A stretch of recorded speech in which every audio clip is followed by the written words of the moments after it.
Wow, it's hard to beat the beauty of these far northern lakes. Hey, Lonnie King here from Ontario Doors Magazine.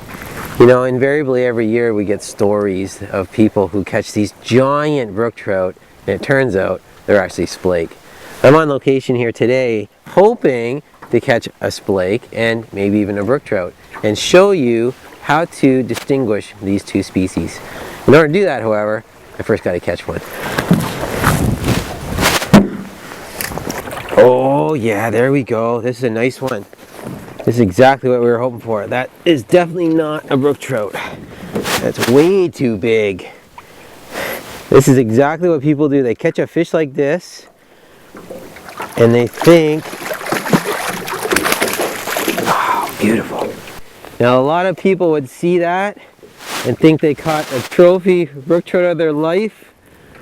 And don't get me wrong, that is an amazing fish. But that is clearly a splake, and I'm going to show you exactly why I'm going to say that. Oh, that's a good fish. That's a good fish. Exactly what we were hoping to catch. Whoa, look at this. Still very feisty. Beautiful. Take a look at that. Now that is a splake. Beautiful fish. And the features to keep in mind, one, head shape. Very Laker-like, obviously. Take a close look at the sides now. You got the red dots, but you got no blue halo on there. And I'm just going to put her down here, and you're going to see quite clearly. Well, that's the challenge. Look at that tail. That is what they're calling a forked tail. It's not much different than the brookie. So it's really good to team these various features. And of course, the most for sure way to determine what species it is to do a bit of an anatomical look and count the pyloric CK. Okay, so what we're going to do now is we're going to take one of these splake that we caught, and we've actually got a special guest with us here, special inspector, and what we're going to do is we're going to open it up and show you where those pyloric CK are, and we'll do a count.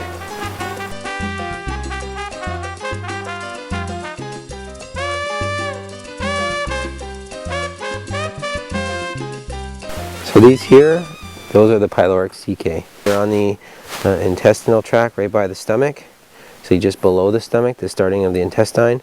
And there's no real easy way to do this, but you simply have to go through and diligently count them. So what we've done now, we've got the pyloric CK broken out, and it comes to a total of 53.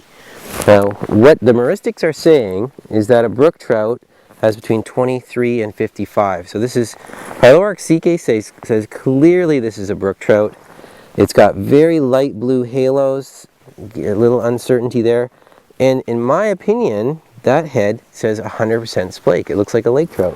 What we also have is a small brook trout, which is clearly brook trout.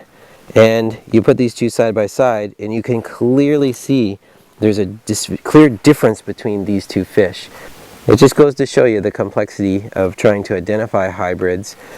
And I think in most times you don't ever want to rely on just one feature. Color is usually a good ballpark. Meuristics, if you can team meuristics with those color patterns, it gives you a much more precise or a much more certain species identification.